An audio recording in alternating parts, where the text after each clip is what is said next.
Welcome to the Kingdom in Seattle, Washington for round number 4 of the Thor Parts Unlimited AMA Supercross Series. I'm Art Ekman along with David Bailey and Davey Coombs, ready to bring you the action. We've had a truly unique beginning to the 1997. 3 races, 3 different winners, each on a different brand. This has happened only one time before, 1976, when the season started with a record 4 different riders on 4 different brands winning the first 4 races. DeStefano, Weinert, Ellis, and Smith. Tonight's opening qualifying heat almost ready to go. The top 4 riders from each of the 2 qualifying heats advance to the main event, getting first choice in the gate selection. The rest of the field goes on to the semifinals, where the top 5 from each of the 2 semifinals advance to the main event. You have to get to the main to make the money, and there's only 2 chances left. The last chance qualifier. The top 2 will make out the 20-rider field. The others rack it up to experience. We're getting right to the action now in our first qualifying heat. You see Greg Albertine putting the goggles on. You don't like to put the goggles on too early, David Bailey, here in Seattle. Well, all the goggle companies do a great job of providing a no-fog lens, but still somehow it fogs up a little bit and it messes with your concentration to stare at that gate. Greg Albertine lined up just to the inside of the starter's box. Larry Ward second in points. Greg Albertine, Ezra Lusk, Mike Larocco, Michael Craig, Steve Lamson, Kyle Lewis, Jimmy Button, Jeff Matasevich, Phil Lawrence, just to name a few, and the gate is down. It is Steve Lamson, number 4, with Craig, number 15 on the inside. Let's see who comes out of the second turn. Larry Ward also in the mix. Michael Craig, number 11, is on the move. Ezra Lusk is battling with Lamson for second. And Craig came out smelling like a rose there. He tried to anticipate the gate, charged into it, actually had to back up just as it was dropping, and he still got a great jump. He's able to work to the inside of Lamson. Michael Craig coming out of the European season, a very successful one, winning both events in Geneva, but then gotten a slow start with a 14th, a 6th, and an 8th so far in the year. Here is the battle between Ezra Lusk. Mike Craig making a mistake right there as he came out just before the whoop section. That allowed Lusk. Look at Lusk's timing through that whoop section, just like Doug Henry in practice. Awesome through the whoops. Lusk trying to make up after a disappointing performance in Phoenix, when he was encouraged by a second-place podium performance in round number 2. Lusk has been so fast. A great ride in the opening round at LA. Charging through the pack. Almost got Larocco on the last lap. Then second behind his teammate. Was fast in Phoenix until he had a couple of problems there with bad luck, getting tangled with other riders. But back on track here. Michael Craig comes back to try to challenge Ezra Lusk. It's 3 Hondas behind the Yamaha. Track's still pretty fresh right now, Art, but you can see in the face of those jumps, the rut's already starting to develop. That's what got right through the same section. That's what took its toll on Craig. Larry Ward making a move on Lamson. Can't quite get by for 4th place. Look at Lusk hop through the whoops like that. 15 Craig, 4 Lamson. Ward is number 6. There is our battle right there. The 3 Hondas. Team Honda and Honda of Troy. Number 4, Steve Lamson. Just behind this battle, Greg Albertine starting to catch up from behind. Uh-oh, Lamson tried to cut that corner a little too tight. Just a minor bobble. That lets Larry Ward get by. This track is so good to pass on. A little bobble, and you got to change your placement. Well, especially when the talent is all so close. Everybody's right there. Craig's still not letting Lusk get away. Look at those ruts.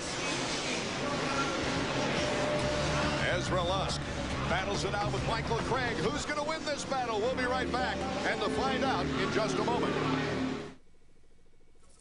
Opening qualifying heat for the Kingdom in Seattle, Washington. You see Ezra Lusk, Michael Craig, Larry Ward, Lamson, and Albertine. Only 4 of those 5 riders will be advancing to the main out of qualifying heat number 1. There is our leader, number 11, Ezra Lusk.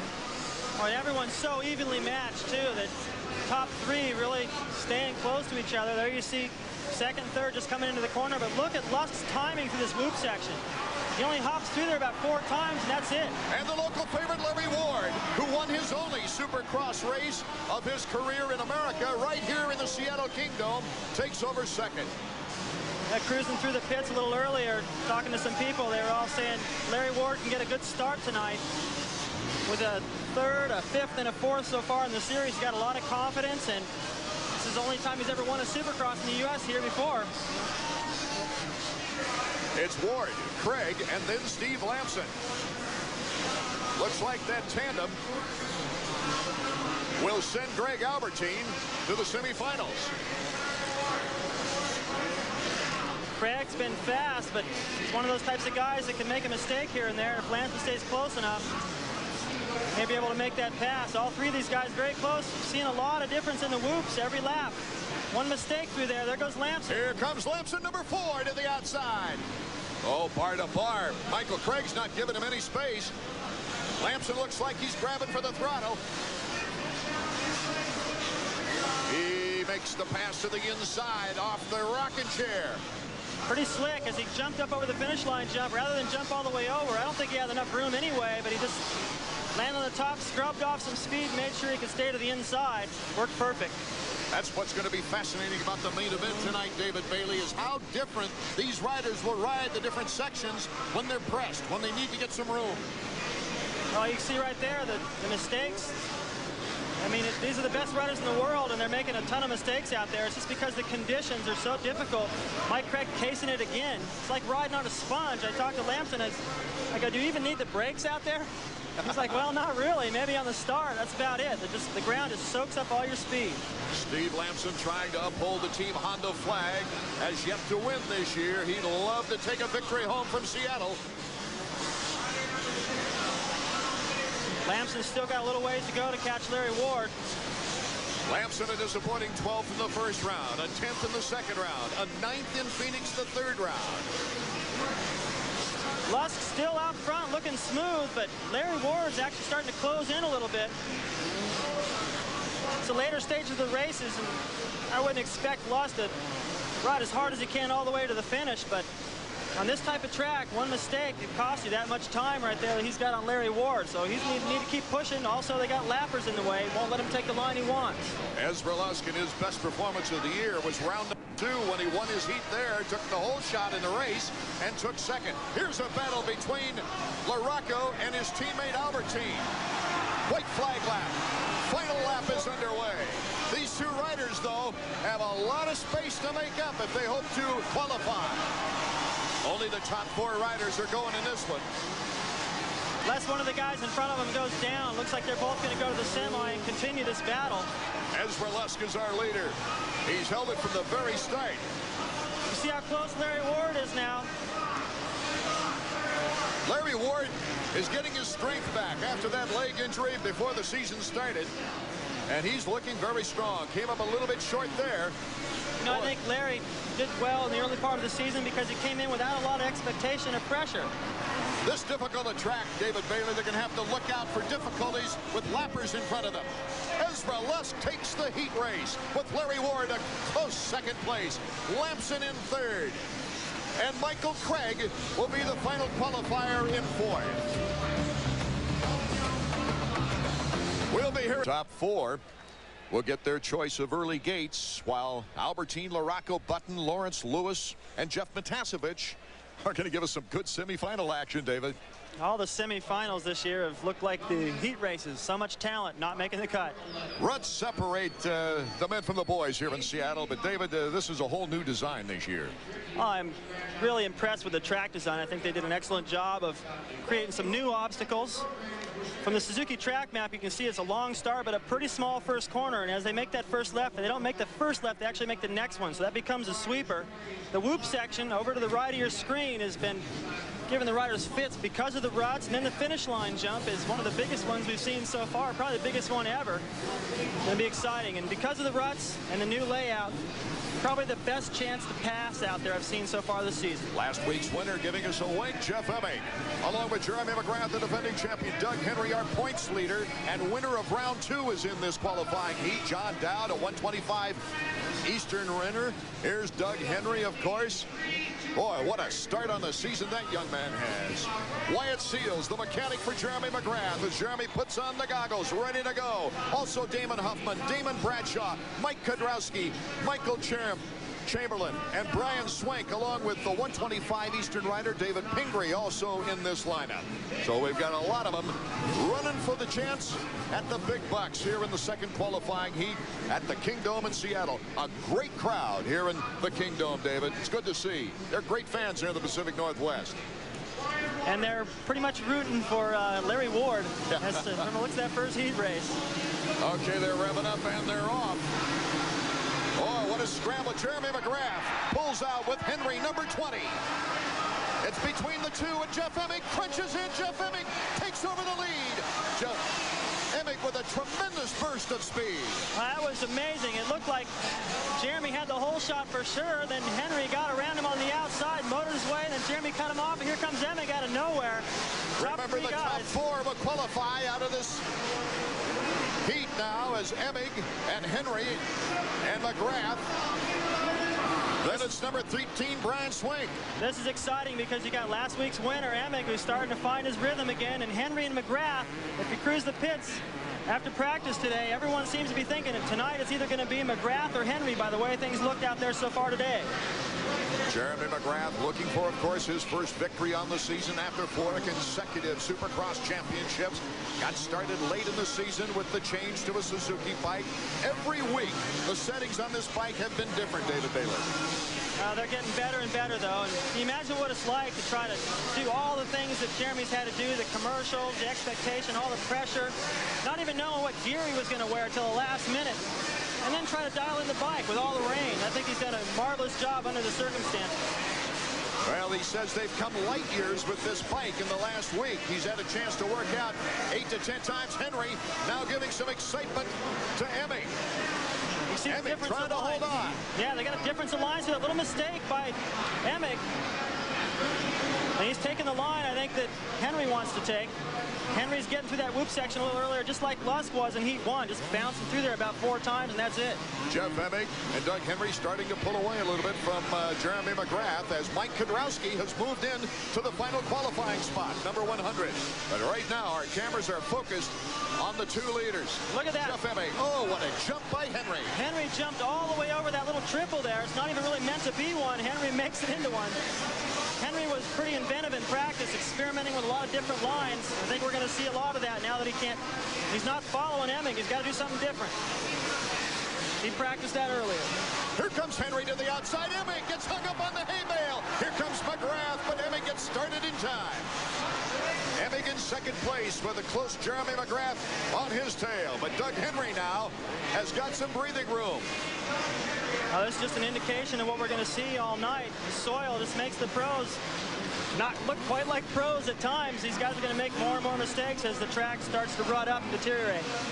Henry says it was a dream to be where he is right now. Number 1 in the points, number 20 on the bike. There he goes over that triple again, almost goes off the racetrack. He's got it into control.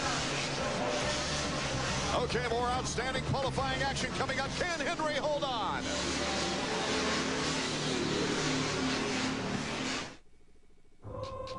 Going back out there and trying to do it. Big line, big jump there by Emig. Made up some time on Jeremy. If you don't get stuck in a rut, you can get through some of these sections pretty quick, jumping, making triples out of stuff. But here's Mike Kudrowski. He's won here in Seattle before. On his return after retirement, he says, hey, all this great depth of talent, why did they choose it when I came back after retirement? Well, it's the best, closest racing I've seen in years. You know, I've talked to people in the past 3 or 4 years saying, well, it's fairly top heavy. There's not that much talent, not like 5 or 6 guys like there used to be. And now we're back to that. And we've seen now you're in danger of not making the main event. Exactly. Now we're seeing it. Yeah, the first 3 rounds, 3 different winners. The points close. Henry is a year away in first place. Emig, McGrath, Kudrowski, Bradshaw, and Hughes. But it's only the top 4 that advance directly to the main event. Get a little extra race and get good gate choices. That's right, and Kudrowski just got over that big triple there, starting to pull up on McGrath. Bradshaw still within striking distance, but unable to put any pressure on Kudrowski. This is the best I've seen him ride so far. He's gotten better each week. Especially out of the heat race. McGrath holding on. And, of course, Bradshaw hoping if somebody goes down in front of him. been a while since I've seen Kudrowski put pressure on Jeremy. And Emig is starting to pull a little bit closer to Doug Henry, our leader, as McGrath holds Kudrowski off. McGrath #1. Boy, have the Suzuki pits changed? There must have been 400 autograph seekers around the Suzuki Semi in the pit area here in Seattle. And I wanted to go over and talk with Jeremy and Albertine and LaRocque a little bit and see what they thought of the track. I couldn't even get close. Bradshaw, a little bobble there. He's in 5th place. He'll go to the semifinal if he can't pick up one more spot. Well, our qualifying racing has been so outstanding. White flag on the final lap. Doug Henry over the finish line jump. Just has one more circle on the circuit. Pretty amazing last week going down to the first corner along with Lamson and a couple other riders. Brian Hughes going down, but out of all those guys, Henry got up and finished 6th. Preserved his points lead. That was pretty amazing. It was amazing because he certainly was the fastest bike on the track toward the end to pick up so many places. He just never gives up. You see the ruts giving everyone a lot of trouble. Here's a section Henry's coming into where he's been making up a lot of time. He rolls the first jump. He wasn't able to do it that time, but he's been jumping over that whole cavity. I think that lap rider was in his way, but he moves out of the way right there. I brought up the subject of depth of talent to Henry, and Henry just told me, he says, you cannot go into the race thinking that you're not above everybody else. Well, he's proven it right here. He's obviously very confident. The checkers for Henry. And what a way to start the evening in Seattle for the young man who many thought would never race again. Doug Henry, who started the season so well, the points leader. We'll be back to hear his words of wisdom right after this. In the Supercross action of 1997, Doug Henry looks like he doesn't want to give an inch. Winning the Suzuki Supercross heat #2 highlights here. Henry, Emig, McGrath, and Kudrowski going directly to the main event. Let's go down to Davey Coombs. Okay, thanks, people. We're down here with Doug Henry. Doug, you and your teammate at Yamaha, that's the second time this year you each won your heat race, and the last time was in Los Angeles, and you guys went 1st and 2nd. Is that going to happen tonight? I really hope so. You know, Ezra's been riding good. The whole team's really been riding good, and I just hope that you know, we can go out and do the same thing. You got the biggest smile on your face all the time, but I don't understand one thing. How did this happen? I mean, you've come out of nowhere this year. Oh, come on. What do you know? I've been doing pretty good. I guess it's just I trained hard in the offseason. I went over to Japan. I did pretty good. I just took that momentum and brought it into, you know, into the season. I think I'm definitely more ready than anybody else this year. All right, well, congratulations, Doug. Thanks again. Boy, he's put it all behind him, doesn't he, David? I mean, he's just looking forward all the way. Semi-final action can get pretty hairy as more riders try to make tonight's field. The action continues from the Kingdom in Seattle. 1-900 to fix the track as the race goes. They're going on and on in between every heat, every intermission, doing the best they can. Some of the ruts, as you can see, are pretty bad, but they're doing a good job of keeping up with them. We'll see how the ruts form before the main event. Thanks. Better get off the track, Davey. Here they come. Albertine, #8. Number 16 is Lewis. And a pileup in that first turn. Ty Birdwell, who qualified last week in Phoenix, number 89. Leading this one around. And look who's out in front, the 4-stroke machine. Yes, Matt Snell on the KTM 4-stroke. Albertine moves around him pretty quick, but the crowd was loving seeing that 4-stroke. Isn't that amazing? They love that deep sound being so unusual. And really, their only purpose, this will be their last race of the Supercross season probably. They just wanted to go out there and try to qualify for a race. But out in front, Greg Albertine, who's won 2 semis already this year. Just through that section right there, his teammate, Michael Rocco, just moved around 3 guys and into 2nd place. Smell went from 1st to 5th real quick. They're getting that bike dialed in better and better each week, though.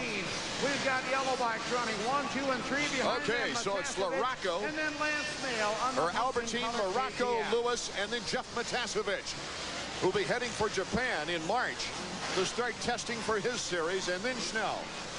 The crowd loves this 4-stroke. Every time he goes for the triple, they all roar. In the air, the Dunlop leader. Well, Snell is in a qualifying position right now in 5th spot because way behind in 6th position is Billy Binkley. Now down through the 13th. See, LaRocco jumped up all the way over that triple, pulled away from Lewis a little bit right there. In front of the start line area.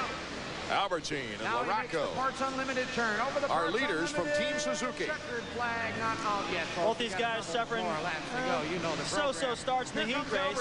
Forced them to have to ride the semi. It's not such a bad thing. Riders have won the semis before. In fact, Albertine in the first race had to go to the semi, still came back and won the main event. In some cases, it's good. You get a better look at the track, maybe able to make some bike setups. And for a lot of guys, arm pump's been a problem here. And one more chance to go out there and shake it out might do you some good in the main event. Of course, the big KX machinery. Lewis is giving Mike Laraco fits. He keeps catching him on this side of the track, Art, but watch what Laraco does as they come out of this corner. Laraco hops over this. Look at that. He goes all the way up over that plateau. Lewis cases it. Laraco opens up that gap again. Laraco with a 4th and 5th, sandwiching a 15th in round 2. In practice yesterday, got his bell rung pretty hard, landing on his head. Laraco, of course, the American. In fact, right in this section right here is where it happened. Turns up the wick before the finish line jump. Now going to make it a 3-man slugfest as they close. Riders having a tough time even in the corners. A lot of ruts developing, not really any good berms, just ruts. You see them all right there as they come out of the corner. It takes incredible balance. The timing element is really gone from this racetrack. Now it requires just balance, trying to pick the right rut or just wheelie over them all if you can. Albertine, Laraco, Lewis, Matasevich, and then Lance Smale from Federal Ray, Washington. Could this become the first 4-stroke to qualify for a U.S. Supercross final main event? Ray's riding right now.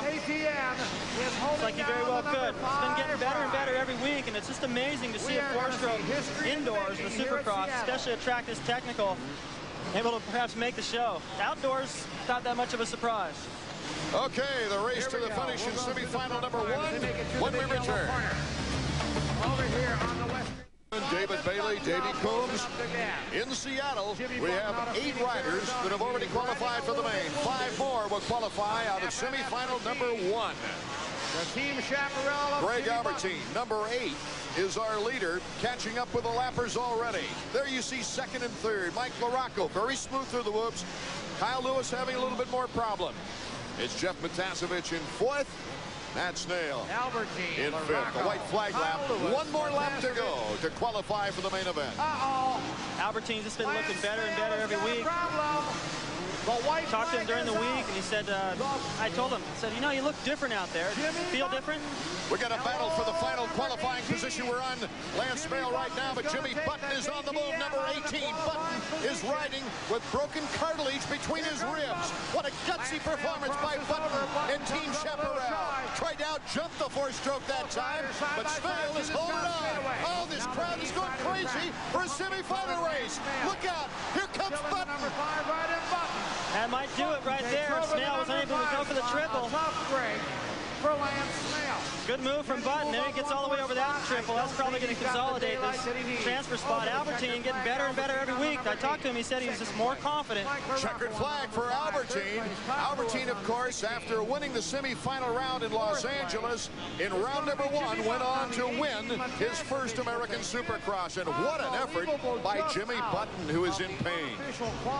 4 hungry Supercross riders vie for semifinal round. And we have been so lucky this year that all the qualifying rounds through 3 previous rounds and here tonight have been exciting events.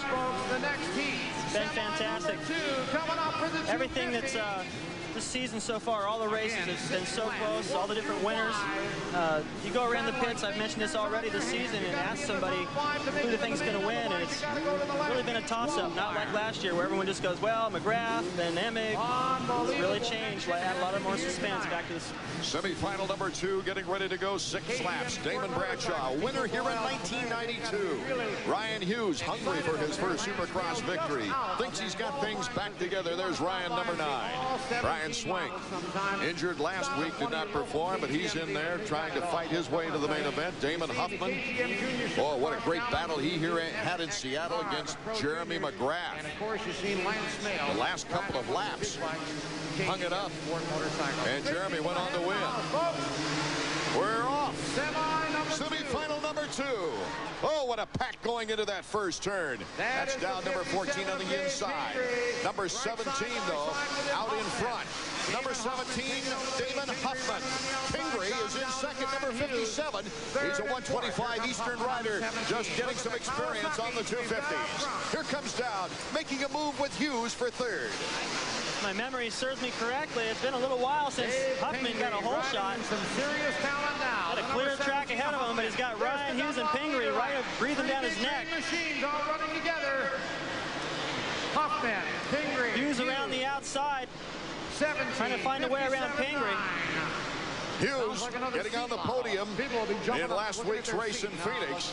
Here comes Huffman. Says, hey, I started the season off with upset stomach, weakened condition, couldn't get my bike to run right. Was just too soft. Here comes Hughes in front of Pingree.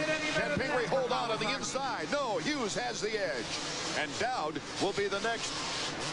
We'll have the next assault on Pingree with Bradshaw coming up. What a battle. Top 5 will go to the main event. Right now it's Huffman pulling away. Ryan Hughes in second. He might catch up. Dowd, Pingree, and Bradshaw. Number 13 is Swink. All these top 5 riders starting to pull away a little bit now from Swink. Bradshaw putting the pressure on Pingree now. Pingree with that inside line. A lap before, he almost fell against the hay bale, just like we saw Emick do in the qualifier. Pingree coming back from a devastating injury of an ACL in one leg and pulled tendons in the other. A broken leg in the other, I should say. There's Dowd, number 14, a 125 Eastern rider getting more experience. Bradshaw putting the move on Pingree with Lawrence just waiting, and I should say Swink just waiting behind them. Swink staying close. It looked like he lost a little bit of time the lap before. There you see right behind Bradshaw. Bradshaw. What a move on Pingree. Made it in the same place Dowd did. Number 10, the big red Honda. Sometimes it's not a bad idea. Look up there, try to learn as much as you can from the riders in front of you, how they're making the pass. Make a note of that for the main event. Good to see Bradshaw with fire in his eyes again this year, having fun racing with Manchester Honda. On the number 10 machine. He'd like to get up there. He wants. I don't think we've seen Bradshaw's potential, though. He's had some bad problems. Last week, going down to the first corner, having to come from last. Had to go to the LCQ in round number 2 and finish 16th in the main event. So he's not where he would like to be points-wise, but he's looking for a win, I'm telling you. It's really refreshing, too, to see that the luck he's had. He's still smiling and still really confident and optimistic about the rest of the season. Brian Swink is making a move on Pingree. 1995. Swink makes the pass on Pingree. That's all she wrote. So if he holds that position, he'll be going to the main event. Great timing through the whoop section that time by Swink. You can see he's pretty close still to Bradshaw and Dowd. Last lap, white flag lap for number 17. Huffman just starting to pull away. Hughes made that mistake. Getting in a battle with Dowd allowed Huffman to get out there and open up the gap just a little bit. Well, everybody was talking Henry in the pits prior, but this is a good racetrack for Damon Huffman. He is so tall, he takes those ruts beautifully. Certainly was to his benefit last year. He rode great. He was so fast in the whoop section. The whoops are a little different, however, though, this year. There you see Hughes in second place after the third place finish in Phoenix last weekend. Damon Huffman skipping through the hoops. Take a look at the different styles now as they come through the whoops. Hughes, Dowd, Bradshaw, and Swink is in line as taking the checkered flag as Damon Huffman. Hughes will take a second. Dowd and a big accomplishment, not only for Huffman, Hughes, Dowd, and Bradshaw, but also, I think, Brian Swink deserves a big pat on the back, coming back from injury. We'll be back to hear from Damon Huffman, as well as take a look at the official results after this. Short cut on that corner, and is anxious to move into third place right now. He's passed 3 riders, number 38. Nathan Ramsey out in front. See him shaking it off. Some of these guys shake their head. I don't know what they're doing. There's Wyndham. Look at him just carve through the pack. He just passed Ron Colla. That's 112. In 6th place, now moves into 5th as they go over the finish line jump. 1 lap completed. And our leader out in front is Nathan Ramsey with Pedro Gonzalez right behind him. And number 32, Casey Johnson is on the move. He just boxed out Kevin Wyndham right there. Ron Colla's back around. Ron Colla not letting Wyndham get through the current. Wyndham made the pass, then he made a mistake over the finish line jump. All those guys got him right back, so they're not letting him have it his way tonight. Oh, this is a great start for Nathan Ramsey, as look at the battle pursuing behind with Kevin Wyndham and Craig Decker, number 141. Craig Decker, a pro circuit. Wyndham takes that short turn once again. Very effective against Casey Johnson. Moves ahead of Casey now as we see number 38 bouncing over those whoops, Nathan Ramsey. Here comes Wyndham. Look out. He's taking on Perolio, number 81. Finally gotten around Casey Johnson. See if he can make it stick. Casey to the inside again. This is where he boxed him out the last time. This time he left the door open. There goes Wyndham. Great move by Wyndham. Now he's taking on the next rider, Perolio. And Wyndham is in good position now to challenge the leaders. Casey Johnson had a chance to get back in there on the inside again. Now, Wyndham's off the track. Oh, Wyndham suffering a bad start in Los Angeles, and now he gets cut from behind. Looks like he's going to be okay, but just as he was re-entering the track, he thought he had enough gap. Oh, let's take another look at this one. Number 586, Christopher Wheeler from El Cajon, California, gets him from behind. Watch Wyndham, he even looks. I don't think he thought he was going to move out that far into the racetrack. Would have been smart right there. Just wait for a second. Now he's got so far to go. I don't think he's going to win it. Out in front, number 38, Nathan Ramsey. And for Ramsey, he's got a very good lead.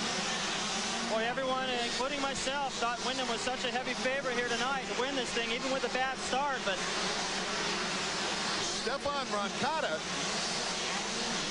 who's only racing for the money. He's not racing for points, being a 125 Eastern rider, as you see, is in second place. Pedro Gonzalez in third, with Craig Decker now moving into fourth. There's Roncada.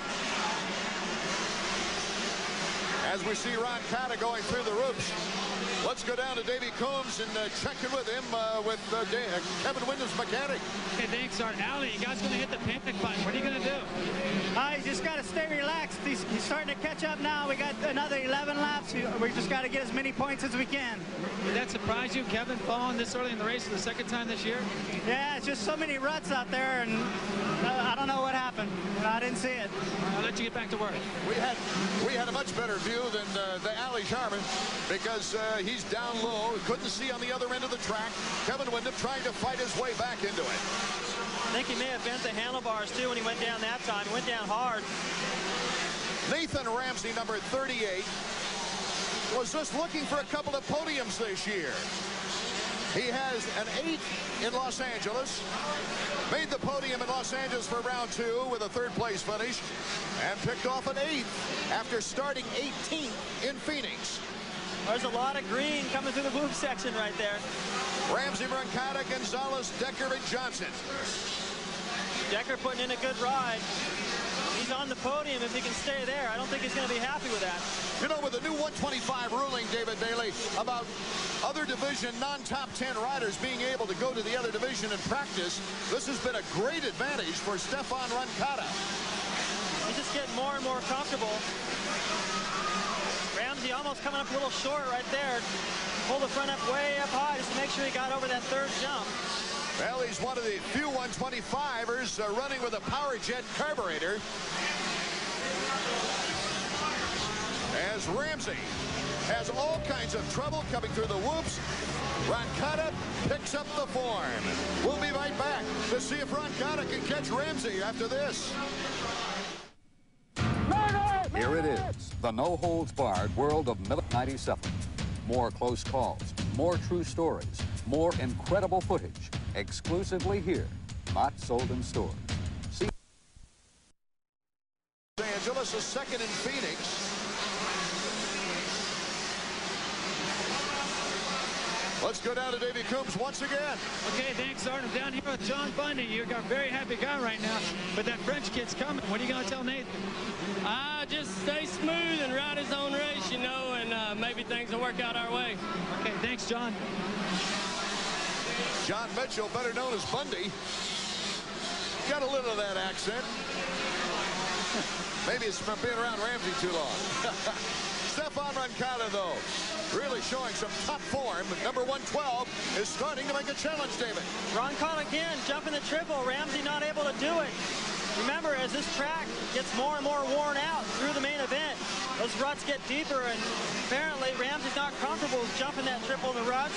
Roncada is. That could be the difference in the next few laps. Watching Roncada on the shorter, more technical tracks in Paris, he had quite a few problems staying upright, but was always up there banging with Villeman.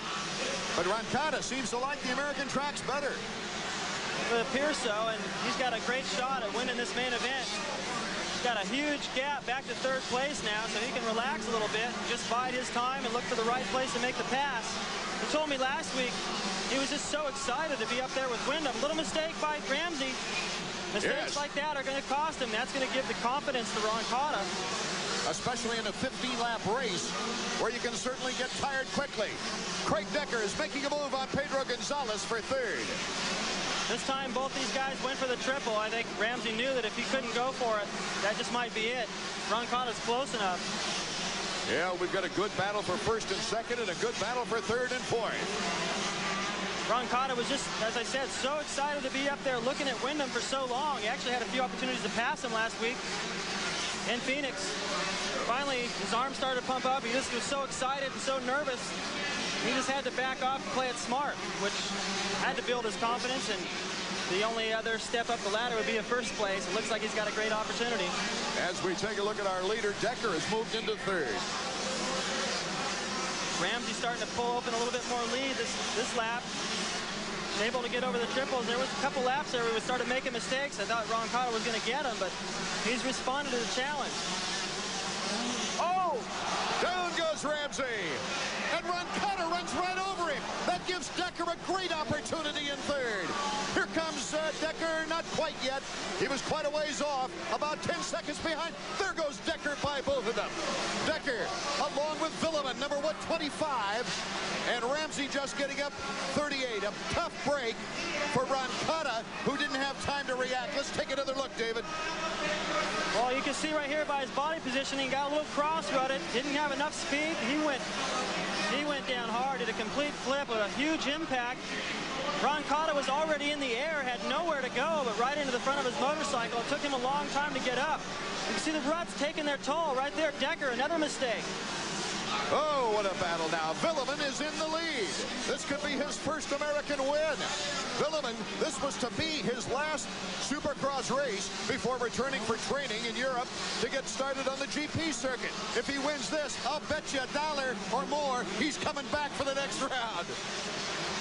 Villeman, Gonzalez, Johnson, Decker, and Ramsey is our new order. I'll take that $1 bet. Eric Vallejo, Kawasaki of Mexico, the backup rider with Pedro Gonzalez, has gone off the track as you see him there. The track builders have done all they can do, putting cement in the faces of these jumps, cement powder, letting that sit overnight, steamrolling it, but the face of these jumps are still getting rutted. You got to wonder what this track's going to be like for the 250s coming up next. Villeman, like Roncada, really likes racing in America, likes the American scene. He was originally come over with Team Chaparral, but then signed a deal with FMF. Got a pretty good lead now. He's starting to look around a little bit. Villeman with a 5th place in the first round, a 2nd place in Los Angeles for round 2, and then slipped big time, getting an awful start in 15th in Phoenix, and finally ending up in 13th place. But he's got a shot at his first American win in Supercross. Behind him is a 3-way Kawasaki battle. Gonzalez got the upper hand right now. Still has the best timing. It's just whoever makes the least mistakes here tonight. Roncada has pulled off, and look at the battle in the whoops right now. Pedro Gonzalez, number 35. What a big boost of confidence a podium would be here tonight for Pedro. Number 32, though, is Casey Johnson. Casey Johnson, Pedro Gonzalez, and then we've got another Kawasaki cutting in front. Casey Johnson just with a little better line up to the finish line jump. Casey Johnson with a third in the opener after winning his heat, a 7th and 11th on the season. He'd love to pick up a better spot. We'll be back with more exciting 125 main event action as you see our leaders there. Seattle. Art Ekman along with David Bailey up top, David Coombs down below. As we take a look at David Villeman. All the way, the pit board says. He can do it. Ramsey went down, number 38, the second time he's hit the dirt. Well, he's got to be feeling the effects of that impact. He went down so hard, right into the face of that jump, bent the bike, and a huge disappointment. Looked like he had it.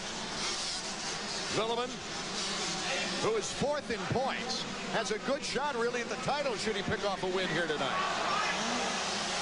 Decker's just gone off the track behind the leader.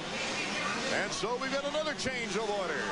Boy, this track has proved treacherous on the 125s. It's going to get even worse for the 250s, these ruts. 32 is Casey Johnson. There's Villeman, number 125. What a race he's put together. At this point in the race, the way the ruts are, you can see Villeman riding all the way around the high side of that berm, trying to stay away from any of the ruts. Going to put the Honda stopwatch on and see what the lap times are. Probably pretty slow. I'll bet they are with this tough track involved. A good 5.2-second lead on the second place rider as the white flag is out. This is the final lap of our 125 main. Can the young Frenchman win his first American Supercross? Number 24 having his problems is Robbie Rader, and behind him is Kevin Windham. This was a 20-lap final. Kevin Windham may have a shot at top 3.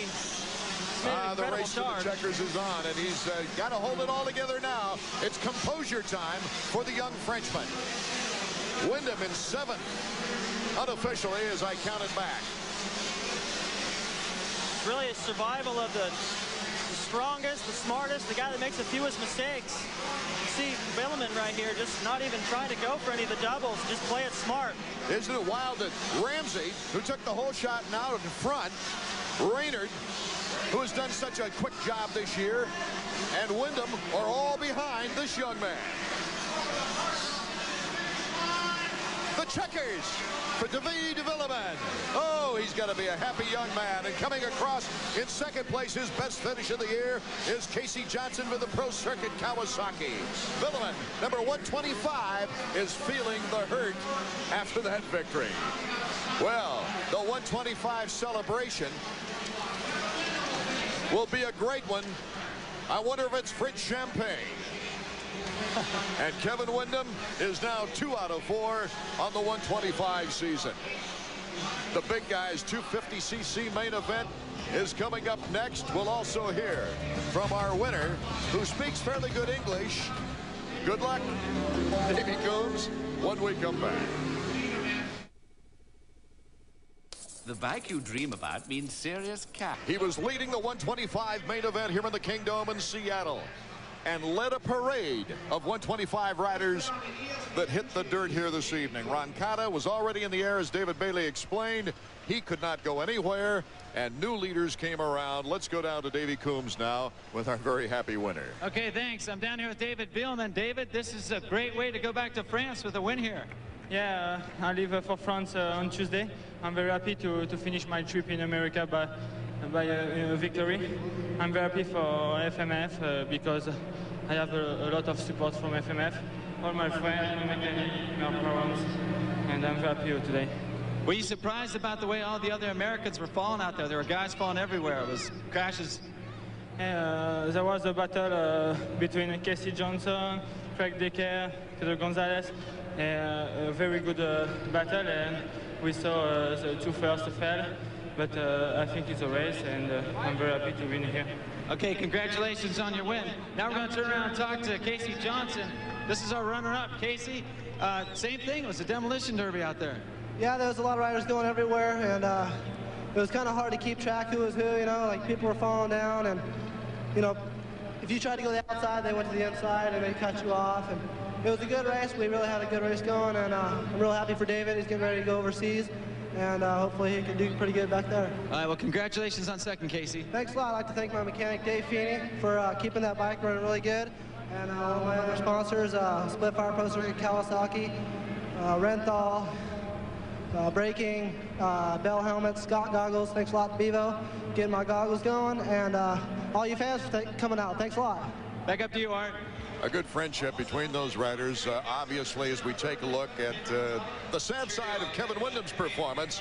Going off the track there, picking up the bike and getting back into the action. Casey Johnson, and look at that, he just had to go down again because getting back on the track, a slower rider came bouncing into him. Look at this. Villeman, Johnson, Gonzalez, his first podium of the year. Robbie Raynard coming back from a very, very slow start for fourth. An excellent job by Robbie Raynard, and the $500 check going to the hole shooter, Pedro Gonzalez, the 1/900 Pro Race Hole Shot Award, and he certainly can use that as a privateer, also supported by Kawasaki of Mexico. The point standings, and I just scribbled it down as quick as I could. I've got Windham and Raynard tied for first place in points, with Villeman moving up to third and Casey Johnson to fourth. Okay, the celebration for 125s continue, and we will be back with the big guys, the 250s. Jeremy McGrath, can he get his first win of the season? Can Steve Lampson make a challenge for the first time this year against those powerful Yamahas? And the good job that Ezra Lusk and Doug Henry did in the qualifying heats. In the world of exercise, nothing is more basic than dumbbells. Nothing is more versatile or more effective. Awaiting the 250 main event, and we've seen so much good qualifying action up to this point, and an outstanding, very rugged 125 main event. Most anything I think can happen during this 250 round. But as Davey Coombs down on the floor of the stadium brought out, the last time that Lusk and Henry won their qualifying heats in the same evening, they went 1-2 in the main event. What do you think, Davey? Well, I think they could do it again. They're definitely the fastest riders in their heat races. They both had to work their way into that position, but Doug Henry's heat race was 15 seconds faster than Lusk. Now, I know Lusk eased up at the end, but 15 seconds, I don't know, that's almost 2 seconds a lap. Art Ekman and David Bailey. Let's go down to Davey Coombs and see what they've been doing with the track now as they prepare for this 250 main. Thanks. As I told you a little bit earlier, there's a lot of dirt here that's really wet. They brought it in. It was, had bad winter and all that stuff like that.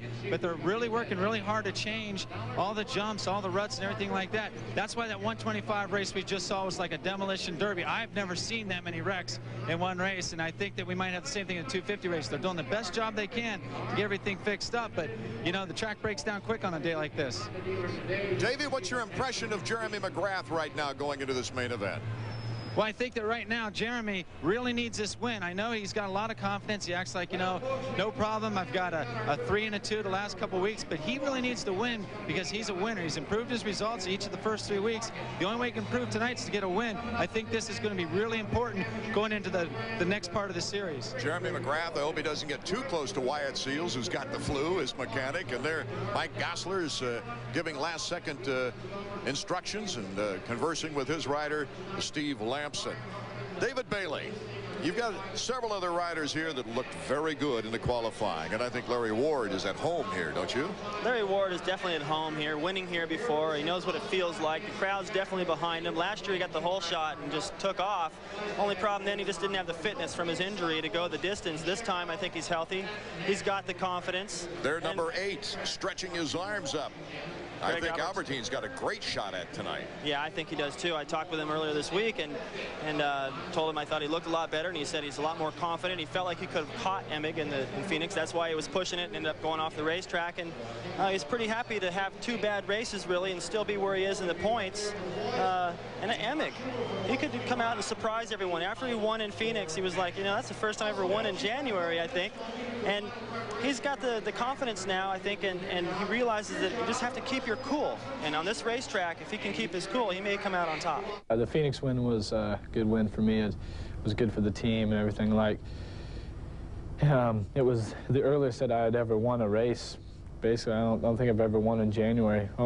Maybe one time I won an ultracross, but outside that, I don't think I've ever won a race in January. I know people expect too much of you then maybe if you win too early. Yeah, they start expecting you to win every week, and you know, that sort of pressure, I'm not sure I can take it. We got 7 riders in the field tonight who have won here at the Seattle race, and that makes it even more exciting, I think. Bradshaw's a winner, and number 100, Mike Kudrowski, looked pretty good in the qualifying round. Yeah, he did, and coming from pretty far back in the pack on the start, worked his way into 4th. It's the first time he's gotten out of the heat race that close to the leaders. That had to give him some confidence, and knowing that one of his teammates is second in the series, he's got to know that his motorcycle is certainly capable of making it up there to the podium. That's going to give him a great boost of confidence. Mike Kudrowski, number 100, starting the bike up as we get set for the 250 main. You see John Dowd in the middle of those guys, number 14, without his goggles. Baracco just to the inside of him. Lamson way down there, number 4. I think the first corner is going to be a real crucial element here tonight because there's not very much room in there. All these guys get pushed wide. You see out there Ryan up to number 47, pretty close to the hay bale. Somebody's going to get pushed out there. We'll be right back to the Kingdom in Seattle, Washington with more exciting Supercross action. Warmed up. Remember how cold it is outside, and it's new this year. They've got a huge dome over there for the pit area. These guys are able to stay out of that cold weather, but still, you walk through into the stadium, and it's so important to be fired up and ready. So we've already had a crash on the parade lap. And let's go to Davey Coombs now. Okay, sorry about that. Now, Ezra Lusk and Doug Henry had the first 2 picks on starting gate. You guys might want to watch this from upstairs. Ezra chose the second gate from the inside. Doug's out there in the middle. Doug stands more chance of a pileup, and Ezra might get shut down if he comes up on the inside. We saw it happen to Renard in the 125 class. Something, yeah, it's definitely a good point. I think somebody's going to get pushed wide. You can see Wyatt going to work to try to straighten out Jeremy's bike. He may have bent something a little bit. And Doug Henry and Lusk were the last ones to finish their parade lap. I used to like to always do that, because then you don't have to sit at the starting line so long and think about things. Wyatt Seals getting the assistance from the team manager, Roger DeCoster, who comes over there. And there's the points leader, Doug Henry. And of course, it's been such a wild season with 3 different winners in 3 races. There you see Henry going through some calisthenics to get that flow going. So important. Stay warmed up. He used to have trouble with arm pump until he started doing exercises right before going out to the main.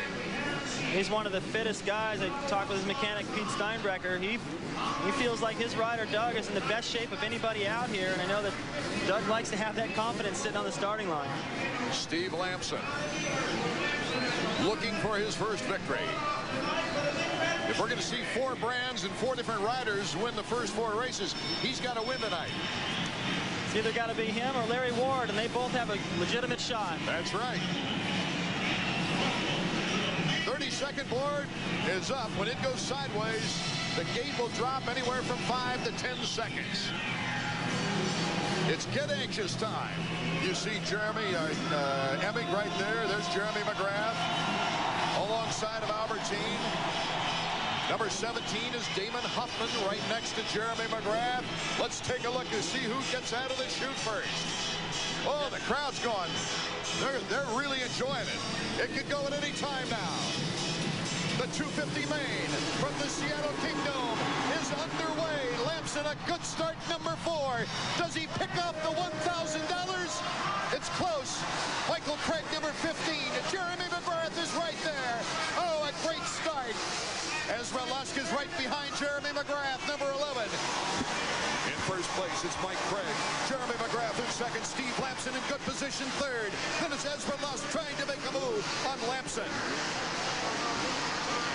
Larry Ward right in there with these guys. He's got to look at the lead. Rough and tumble this is going to be. Jeremy McGrath trying to hold on a second. Here comes Ezra Lusk. He makes the pass on Jeremy McGrath. So does Larry Ward. So all of a sudden, Jeremy is back to 4th, unless he comes through in the whoop section. Our leader is Michael Craig. I have a feeling we're going to see a lot of lead changes here, other than Mike Craig sneaking in there and grabbing that hole shot like he did in the heat race. All the favorites we highlighted are out front. This is going to be a great race. Michael Craig hasn't had the best start on his season after a good season in Europe. A 6th and an 8th. And here's the battle between Ward and Jeremy McGrath. Larry Ward, number 6, Honda of Troy. And number 1, with the Knack-Knack Racing Machine, Jeremy McGrath. So McGrath is now in 4th. And he almost got a sandwich right there. He touched the back tire of Larry Ward, and then the rear tire of him was getting rubbed off by Steve Lamson. Did a good job to keep it upright. Lamson and McGrath got into it, of course, in round number 1 in the opener at Los Angeles. You see right there the difference in timing. Oh, this is very close. Craig does not have that much of a lead on Ezra Lusk as they go through the whoops. I still believe it's going to be the guy that makes the least mistakes and keeps his cool. Emmig's right in there. So is Albertine. Everyone's gotten great starts. Craig, Lusk, Ward, McGrath, Lamson, and Doug Henry. Here comes Lusk. The young rider from Bainbridge, Georgia. Block pass. Ezra Lusk, number 11. Back and forth we go, bar to bar. Over the Thor triple. Oh, good acceleration on the outside. And now here's Lusk on the inside. Craig cuts back to the inside. If he can do the triple. Lusk looks over at him, shuts the door.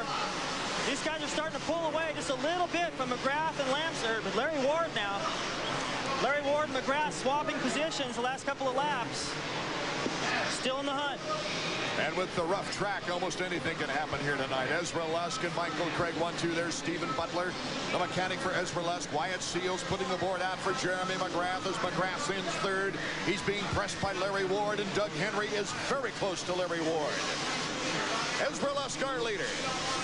Lusk looking awesome. He's starting to pull away a little bit now.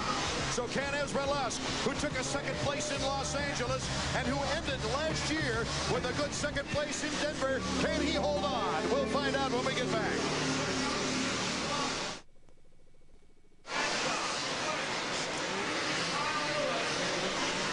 Welcome back to 215 main action, round number 4 of AMA Supercross here in 1997. Larry Ward with the leap over Jeremy McGrath on the inside. So Larry Ward moves closer to his Honda of Troy teammate Michael Craig. Ezra Lusk leaping through that whoop section. It's the best I've seen anybody do it all night. They fixed it just a little bit for the main, the best they could. He's starting to pull away, and if he can do that, he'll be able to take the wide lines and maintain his momentum through the corners, not have to worry about somebody breathing down his neck, have to protect his line. And because all these guys are having to do just that, Lusk could be gone. Ezra Lusk with a 3-second lead on Michael Craig, then Larry Ward, then Jeremy McGrath, and here comes Doug Henry approaching the rear end of Jeremy McGrath. Oh, he's right on his roost. Henry with that inside line. Let's see what happens here. Different timing. Look at Henry. Triples all the way over this. No one else has done that tonight. Jeremy McGrath just able to block him out there, but what's going to happen in the whoops? Here comes Henry. Henry passes McGrath. And so McGrath slips back to 5th spot. Ezra Lusk out in front. Michael Craig, Larry Ward, Henry, McGrath, and Lamson in that order. Number 3, Emmig is next, if you want to go back that far. Doug Henry had a chance to get in there, get into Larry Ward, but it's too early in the race to start any of that. Larry Ward, you can't push him around, not in his hometown, not where he's won here before. Riding with a lot of confidence. Doug Henry told us before, and we mentioned it, he's living a dream right now. The leading points leader on the 1997 season. Different timing. Here goes Henry again over that triple. He likes the inside and gets the great torque for the triple. Now watch Henry through the whoops. A little different timing. Made a mistake that time. He wasn't able to get that timing. It helped him make that pass on McGrath the lap before. Doug Henry won his first heat race here in Seattle in 1994. You might remember that, David. He passed his teammate Jeremy McGrath. Here comes Larry Ward, getting in front of Michael Craig, moving into 2nd, brings the Seattle crowd alive. As we mentioned, Larry Ward's lone Supercross victory is right here in Seattle. Henry moves in front of Craig for 3rd. So Henry is on the move.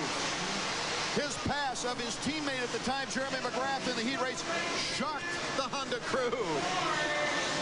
Right now, he's shocking Jeremy again. He came around him. Jeremy's still in the hunt, though. He's staying close.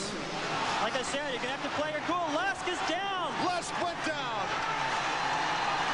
And Larry whoops. Larry Ward has taken over the lead, but hot on his trail is Doug Henry. Doug Henry is only a second behind. Here, let's take another look at Ezra.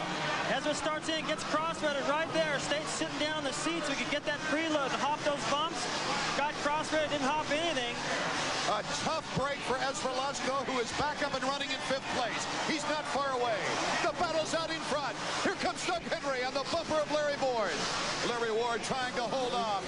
He's gotten stronger as this season's gone on. Started the season weak, just running for points. Surprised even himself in getting a 3rd, a 5th, and a 4th. Henry to the inside. Here's the Keebling. Nope, he didn't get the torque to go the triple. Henry, you see, he jumps that triple and he pulls right up alongside. That enables him, if he gets to the whoop section good, to make the pass.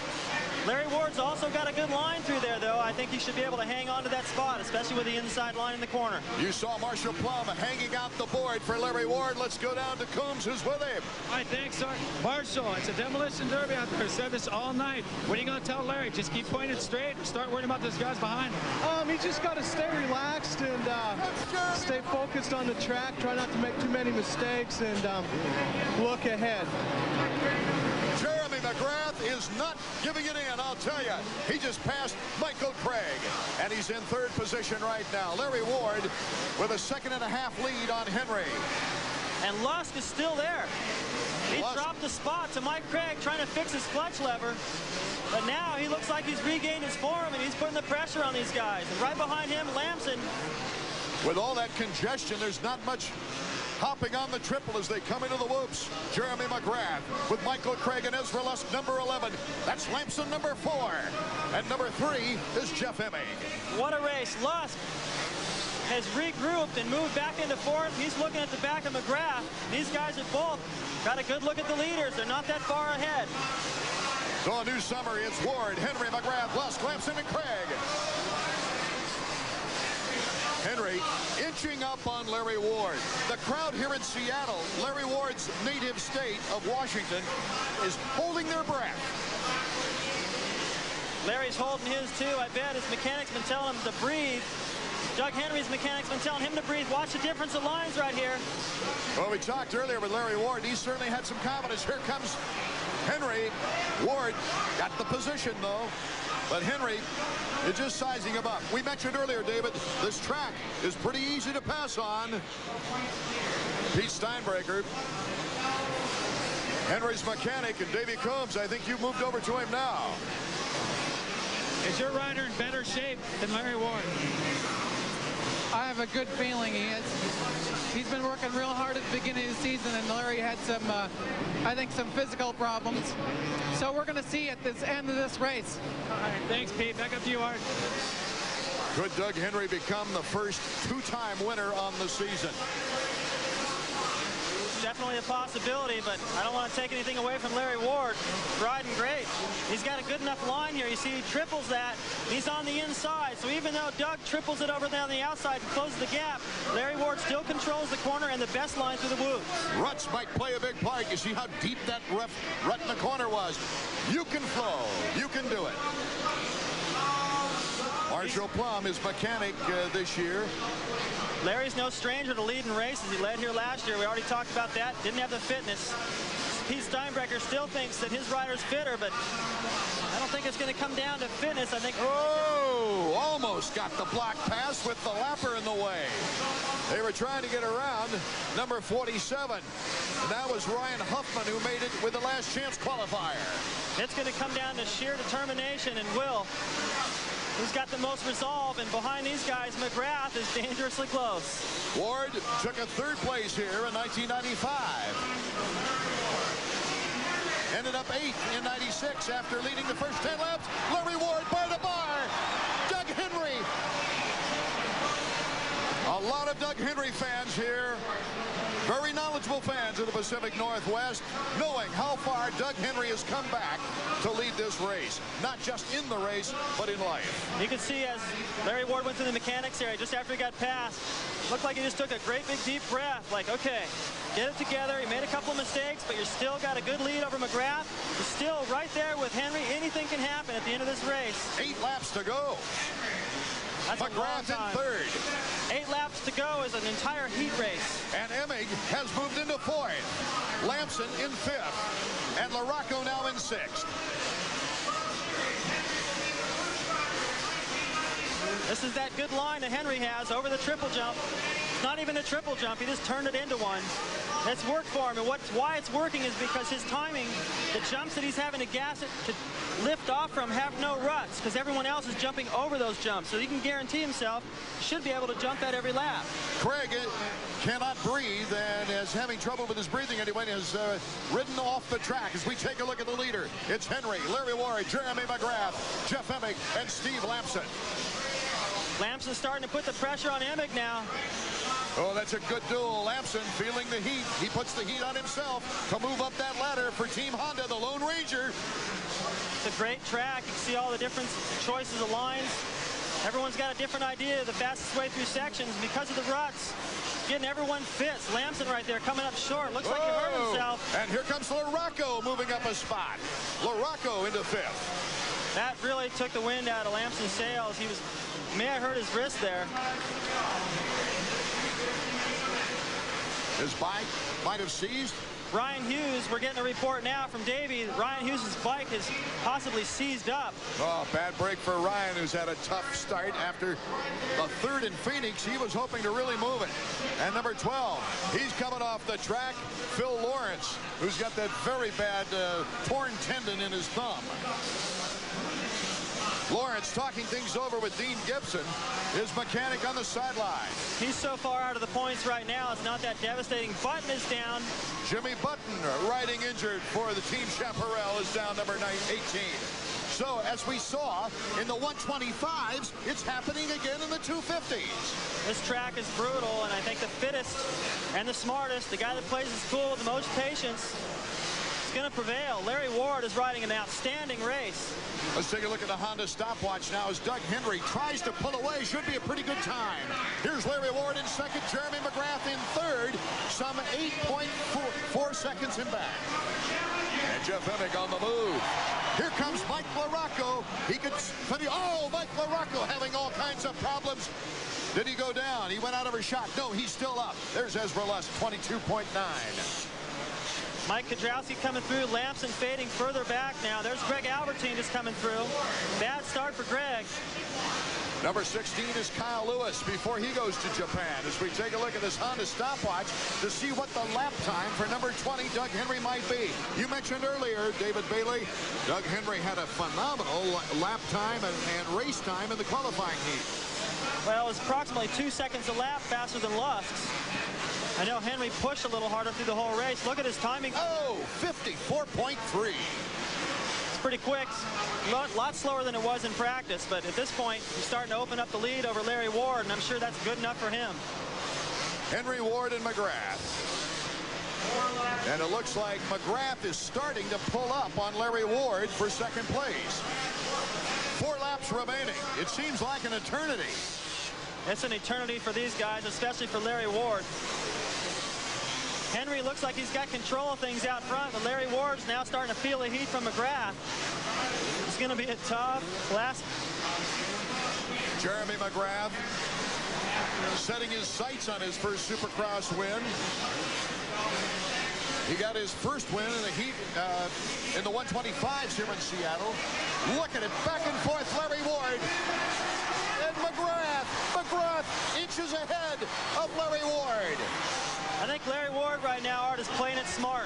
He's seeing all these guys crash. Every time he comes around, there's another guy down.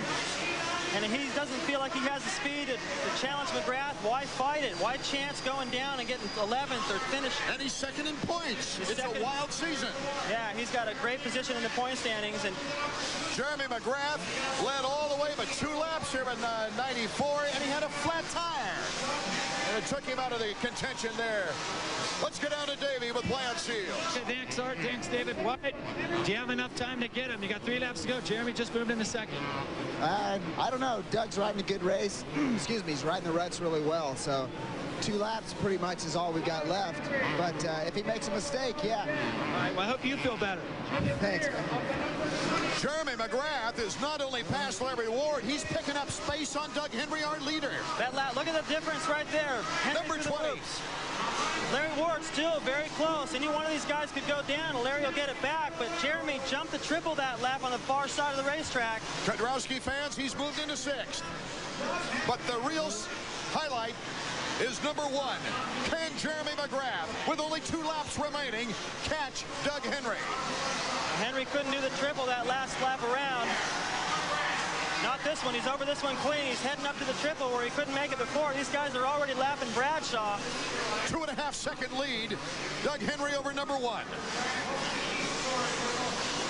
Henry goes for the triple, so does Jeremy. This is where he made up all that time the lap before. All right, it's all out now. It's a fight. Jeremy can smell it. So can Doug. Doug's looking for win number 2 and a bigger points lead. Let's see if Jeremy can pick up some time here in the whoop section. He hops the first 3, has problems, bobbles in the whoops. Doug Henry, a great advantage now as the white flag comes out for Doug Henry. Relax and flow. Needed to show him that just before he went to that whoop section. That could be very costly. That might have cost him, if Henry was to make a major bobble in this final lap, that mistake right there by Jeremy could have cost him the win. It is Doug Henry, Jeremy McGrath, Larry Ward, and right now Emig is starting to pressure Ward number 6 right here. Emig looking for a podium spot after winning in Phoenix. Larry Ward came up real short in that triple. That takes so much out of you at this point in the race. These guys are exhausted right now. Jeremy is still only 3.5 seconds in back, but we're on the final lap. Almost an impossibility unless Henry should bobble. Smart for Larry Ward. Oh! Emig lands on Larry Ward. Ward doesn't want to give it up. That was smart for Ward. He took the inside in the corner. And Emig had trouble in the whoops. The checkered flag for Doug Henry. He becomes the first 2-time winner of the 1997 season. Well, the talk in the pits prior to race time was Doug Henry. And he certainly didn't let his fans and supporters down. Oh, it's going to be fun listening to him on the podium as well as the others describe what was once called a destruction derby during this 250 main event. We'll be right back in just a moment.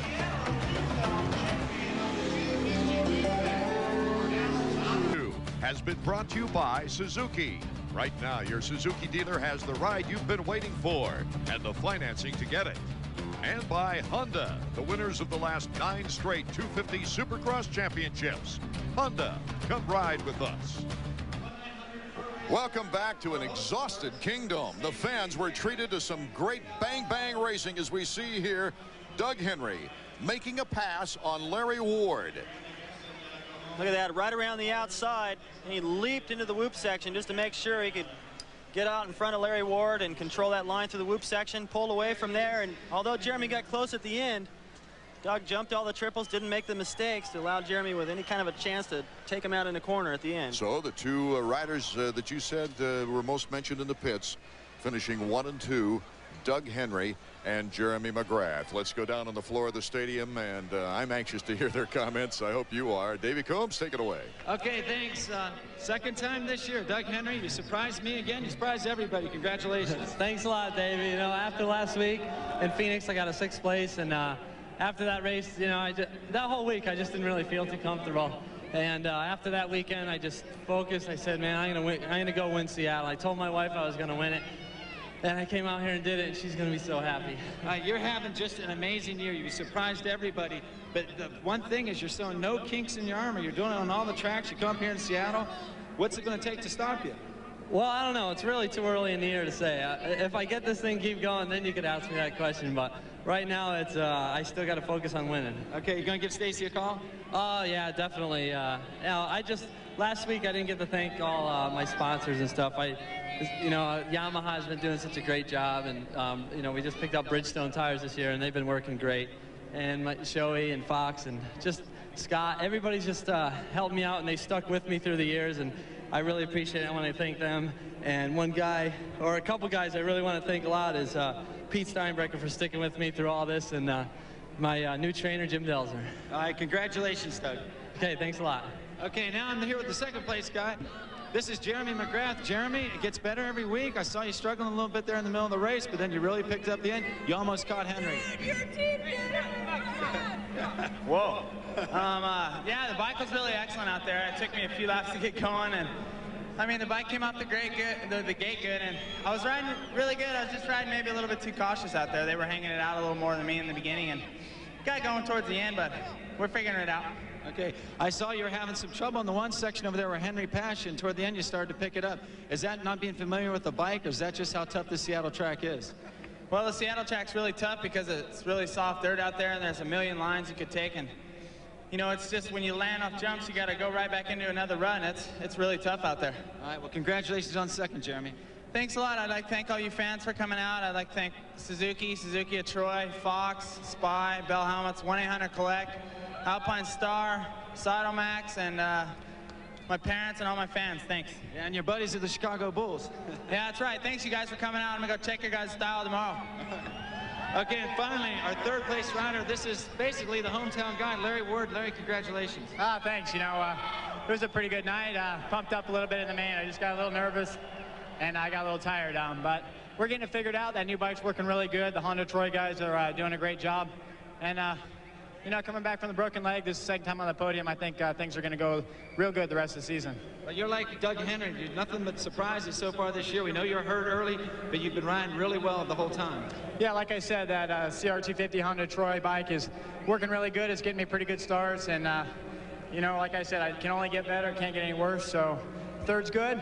Go to Indy in 2 weeks and try to come away with the win. All right, glad to have you up here, Larry. Thank you, and thanks again to you know, all my fans that come out here and cheer for us. It's the biggest crowd we've ever had, and we really appreciate it. And I'd also like to say hello to my grandma. She came out again this year, and I really like having her here. I guess one of the big stories is Doug Henry's calling his wife right now with the cell phone to tell her exactly what went on. Stacy, and of course his newborn, I'm sure a little bit young right now to understand the significance and the happiness, but what a great family that is, and a wonderful young man.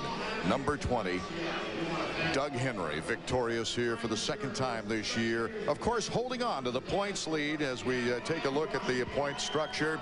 Second place still Larry Ward with his third place finish here tonight, and Jeremy McGrath making really the big jump into third place with his second place finish as Doug Henry holds the trophy high. McGrath having to work very hard after forming his new team, Knack Racing, and switching bikes, of course, putting everything together late. I still think it's a very credible performance by Jeremy McGrath on that new machine, and the engineers have been hovering over that new machine from Japan all week long. They're getting good support from the factory, and I think that'll mean that good things for Jeremy McGrath's future. Yeah, good things for Jeremy and good things for the rest of the guys on the Suzuki team. I know that the results they've been getting and the opportunity with Jeremy moving to that team and perhaps raising the level of the rest of those riders a notch, certainly getting Roger the credibility I think he deserves, and he's been telling him, hey, we need this stuff, and now with these results they're going, okay, whatever you need. And certainly Suzuki looks like they have a chance to win a title, and it looks like it's going to come down to the wire, perhaps between Doug Henry and Jeremy, former Honda teammates. Oh, that'd be a great matchup all season long. Of course, the big disappointments here today, Ezra Lusk crashing after being so competitive, and that of Steve Lamson, who once again is not in the top 10. Let's get on to Davey Coombs. All right, thanks you guys. I was down here, I was watching Doug Henry, took time to step off the podium. He picked up his cell phone, he called his wife Stacy at home. That guy is a really consummate winner. He's a gentleman through and through, and I'm really happy about what he's doing. I know everyone's really surprised about Jeremy. They're maybe blaming on the change of the bikes and everything like that, but you got to give Doug Henry credit. The guy is riding his butt off. That's for sure, Davey. I think Doug is fired up, and once he gets fired up and healthy, a little confidence, I don't think there's any stopping him. We saw that tonight, having to really ride hard to work his way into the lead and never made a mistake. Okay, next we head to Indianapolis on the 15th of February, and then it's on to Atlanta and Daytona before back to the always packed Metrodome of Minneapolis, Minnesota. Then we're off to Houston, Orlando, St. Louis. Oh, don't forget that St. Louis race of last year with Emig breaking the string of Jeremy McGrath. Those fans are going to be packing that place. Pontiac, and where are we going to? Oh, we go to Charlotte, don't we? That's a nice little stadium in Charlotte. Then on to Dallas, and rounding things out in Las Vegas. This is becoming one of the most competitive seasons we've seen in recent years. You know, taking another look at Jeremy, I know that all the focus of this change and the results have been close enough to the lead to win this series. Well, it's happened against him, like in the 250 Nationals when Emig hung so close, and then McGrath